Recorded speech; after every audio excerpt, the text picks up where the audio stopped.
ভাবা যায় এত বড় বুকের পাটা এই মুহূর্তে আমাদের আইন শৃঙ্খলা বাহিনীর হয়েছে যে যৌথ বাহিনীর অভিযানে পিনাকিদার ছোট ছেলে অনিন্দ তাকে আটক করেছে পুলিশ। এমন একটা ভিডিও আজকে সারাদিন সোশ্যাল মিডিয়াতে ভাইরাল হয়েছে। লিটন সরকার নামক একজন ব্যক্তি তিনি একটা ছবি পোস্ট করে সেখানে লিখেছেন পিনাকির ছোট ছেলে অনিন্দ পুলিশের হাতে এবং যৌথ বাহিনীর অভিযানে আটক। এরপরই বিষয়টা নিয়ে শোরগোল পাকায় নেট দুনিয়ায় যে যেই ব্যক্তির ছবি আমরা দেখলাম সেই ব্যক্তিকে আসলে পিনাকিদার ছেলে বা পিনাকিদার ছেলে কই আছে, তার বয়স কত হতে পারে, অথবা তাকে এই মুহূর্তে কিভাবে বাংলাদেশ থেকে পুলিশ আটক করলো। তিনি তো ফ্রান্সে নির্বাসিত আছেন অনেক বছর, সেখানে তার পরিবার নিয়েই তিনি থাকেন, তাহলে এই ছেলে কিভাবে বাংলাদেশে আসলো এবং তার ছেলেকে আটক করলো।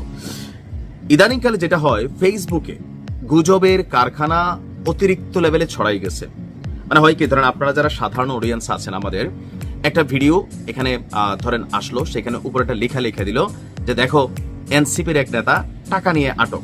পাবলিক ভাই এটা ধরেন আওয়ামী লীগ পন্থী যারা আছে একটু কম টম বোঝে, তারা মুহূর্তের মধ্যে ভাইরাল করে দিচ্ছে। অথবা বিএনপির এক নেতা নারী ঘটিত কোনো একটা ছবি দিয়া যে দেখো সে কি করতেছে, চাঁদাবাজির একটা দৃশ্যপট দিয়ে দিল। এখন এটাও সাথে সাথে আবার এনটি বিএনপি যারা পলিটিক্স করে তারা আবার ভাইরাল। আবার আওয়ামী লীগকে নিয়েও এরকম প্রতিনিয়ত আছে। কিন্তু কোন ঘটনার কোন ভিডিও আসলে কি এই ঘটনাটা সত্য নাকি মিথ্যা, এটা যাচাই করা অনেকটা কষ্টকর হয়ে পড়ে। দর্শক, পিনাকিদার ছেলে গ্রেপ্তার হয়েছে, যে ভিডিওটা ভাইরাল হয়েছে, বেসিক্যালি এই ব্যক্তি পিনাকিদার ছেলেই না, তার ছেলের বয়স অনেক কম। অনিন্দ নামক যেই যুবক, মানে আপনারা যে ভিডিওটা দেখছেন যে সাদা পাঞ্জাবি পরা, মুখে দাঁড়িয়ে আছে, সাথে পুলিশ থেকে গ্রেপ্তার করে নিয়ে যাচ্ছে, এই ব্যক্তির নাম অনিন্দ, ঠিক আছে? মানে এই ব্যক্তি পিনাকিদার ছেলে না, তিনি হচ্ছেন বিএনপি নেতার একজন ছেলে। তার বিরুদ্ধে অবৈধ অস্ত্র রাখার কিছু অভিযোগ ছিল, সেখান থেকে যৌথ বাহিনী অভিযান চালিয়ে তাকে গ্রেপ্তার করে আটক করেছে। তারপরে ওই যে আমি ভিডিওর প্রথমে যে কথাগুলো বললাম, একজন ব্যক্তি সেই অভিযানের দৃশ্যপটকে উপর একটা লেখা দিল যে পিনাকির ছেলে আটক। আওয়ামী লীগের তারা খুবই খুশি হয়েছে, দেখো দেখো ইউনূস সরকার পিনাকির বিরুদ্ধে কি অ্যাকশন নিছে, পিনাকির তো অবস্থা কাহিল। কিন্তু সাধারণ কমন সেন্সে এটাই আমরা আনতে পারি নাই, যারা এই ভিডিওটা সত্যি ভাইবা একদম শেয়ার টেয়ার করে ফাড়াই ফেলছি, যে পিনাকি থাকে ফ্রান্সে, প্যারিসে, তার পরিবার সেখানে, তার ছেলে ভাই এই মুহূর্তে বাংলাদেশে কই থেকে আসবে। প্লাস যেই ছেলের ছবি দেখা যাচ্ছে, এত বড় মানে একজন মানুষ, দাড়ি টাড়িওয়ালা, চাপদারি আর কি, তো এটা কি আসলে পিনাকির ছেলে হইতে পারে? দেখলে তো মনে হয় যে হয়তো কোনো মুসলিম সম্ভ্রান্ত পরিবারের ছেলে, আসলেই তো মুসলিম পরিবারের ছেলে।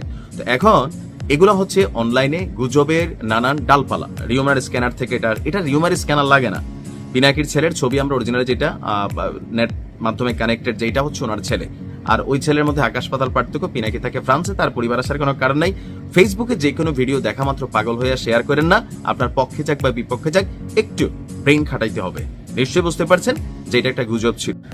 আমিও মাওলানা মিজানুর রহমান আল আজহারি হুজুরের সাথে সহমত পোষণ করছি। দেখেন তিনি কোন দলের কাকে রিপ্রেজেন্ট করেন ডাজন্ট ফ্যাক্ট, কিন্তু আমি মনে করি যদি আমার সাথে আপনিও একমত হন তাহলে ভিডিওটা সর্বোচ্চ শেয়ার করবেন। যে এই মুহূর্তে সারা বাংলাদেশের যে প্রাথমিক বিদ্যালয়গুলো আছে সেখানে নতুন একটা সিদ্ধান্ত নিয়েছে বর্তমান সরকার। কোনটা? যে এখানে সঙ্গীতের মতন একটা বিষয়ের জন্য একটা আলাদা শিক্ষক নিয়োগের পদ তৈরি করা হয়েছে সঙ্গীত শিক্ষার জন্য। দেখেন, সঙ্গীত শিক্ষার জন্য একটা শিক্ষকের পদ হইতে পারে, আমার কোনো অ্যালার্জি নেই, কিন্তু যেটা দরকার ছিল যে প্রাইমারি স্কুলে বা হাই স্কুলে, মানে হাই স্কুলে যদিও আছে তবে আবার সব ধর্মের জন্য নাই।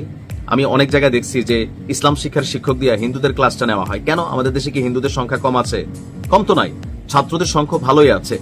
তো প্রাইমারি স্কুলের মধ্যে এখন সরকারের নতুন একটা শিক্ষক নিয়োগ দেওয়ার বিষয় সামনে আসছে, যেখানে আপনার সঙ্গীত শিক্ষক হিসাবে একটা শূন্যপদ তৈরি করা হচ্ছে, আর এখানে শিক্ষক নিয়োগ করা হবে। এই বিষয়ে আজহারির বক্তব্য যে আমরা গভীর উদ্বেগের সাথে লক্ষ্য করছি দীর্ঘদিনের দাবি থাকা সত্ত্বেও প্রাথমিক স্তরে ইসলাম ধর্মের শিক্ষক নিয়োগের বিষয়টি উপেক্ষিত থেকে যাচ্ছে, অথচ সঙ্গীতের মতো একটি অতিপ্রাকৃত বিষয়ের জন্য আলাদা শিক্ষক নিয়োগের ঘোষণা দেওয়া হয়েছে, যা আমাদের মতে সম্পূর্ণ অযৌক্তিক এবং জনমত বিরোধী। আমার কাছে মনে হয় যে ইসলাম ধর্মের শিক্ষক রাইখা সঙ্গীতের শিক্ষক রাখতে পারে, সেটা আলাদা, কিন্তু সঙ্গীতের শিক্ষকের পদটা তৈরি করা হলো প্রাইমারি লেভেলে ইসলাম ধর্মের শিক্ষক বা হিন্দু ধর্মের যে বাচ্চারা আছে তাদের জন্য ধর্ম অনুযায়ী একজন শিক্ষক নিয়োগ দেওয়া জরুরি ছিল। কারণ একটা বয়সে বাচ্চাদের যে মানসিক ডেভেলপমেন্ট হয়, ধর্ম কর্ম রীতিনীতি আস্থা বিশ্বাস, এগুলো কিন্তু ছোটবেলা থেকে ঢুকাইতে হয়। এগুলো আপনি বড় হয়ে গেলে আপনারা যতই দেখ এগুলো আপনার ভিতরে কিন্তু ঢুকবে না। ছোটবেলা থেকে এই সংস্কারগুলা অথবা ধর্ম বিষয়গত বিষয়গুলোকে আসলে স্টাডি করার একটা বিষয় থাকে, যেহেতু এখন সবাই ব্যস্ত জীবন। আগে মাদ্রাসাতে গিয়া বা মসজিদে গিয়া মক্তবে গিয়া বাচ্চারা পড়াশোনা করতে পারতো, কিন্তু এখন অনেকে এই বিষয়গুলো করার সুযোগ হচ্ছে না। স্কুলে আলাদা অনেক জায়গায় প্রাইভেট স্কুলগুলোতে হয়তো সুযোগ সুবিধা আছে, বাট সরকারিতে নাই। আজহারি লিখছেন যে এই দেশ মুসলিম সংখ্যাগরিষ্ঠ হলেও প্রাথমিক স্তরে ইসলাম শিক্ষার জন্য কোনো বিশেষায়িত শিক্ষক নেই। অন্যদিকে সঙ্গীতের জন্য নির্দিষ্ট পদ সৃষ্টি হচ্ছে, এটা অত্যন্ত বেদনাদায়ক। আমরা সন্তানদের বিশ্বাস এবং ধর্মীয় মূল্যবোধকে সুরক্ষিত দেখতে চাই। আমিও ঠিক এটাই মনে করছি। দর্শক, সম্প্রতি সরকার প্রাথমিক বিদ্যালয়ে শিক্ষক নিয়োগ নীতিমালায় পরিবর্তন এনে সঙ্গীত এবং শারীরিক শিক্ষার জন্য আলাদা দুটি পদ সৃষ্টি করেছে। আগে এসব দায়িত্বের জন্য নির্ধারিত শিক্ষক ছিল না, পিটির স্যার অনেক জায়গায় ছিল, বাট অন্য ক্লাসও করাইতো। দেখেন, শারীরিক শিক্ষাটা যেটা খুবই গুরুত্বপূর্ণ, এটা দরকার। এক্সারসাইজ, উন্নত বিশ্বে বাচ্চারা ছোটবেলা থেকে এক্সারসাইজ করে বুড়া বয়সও করে, আমরা করি না, যার কারণে আমাদের বডি ফিটনেস লেলাই যায়।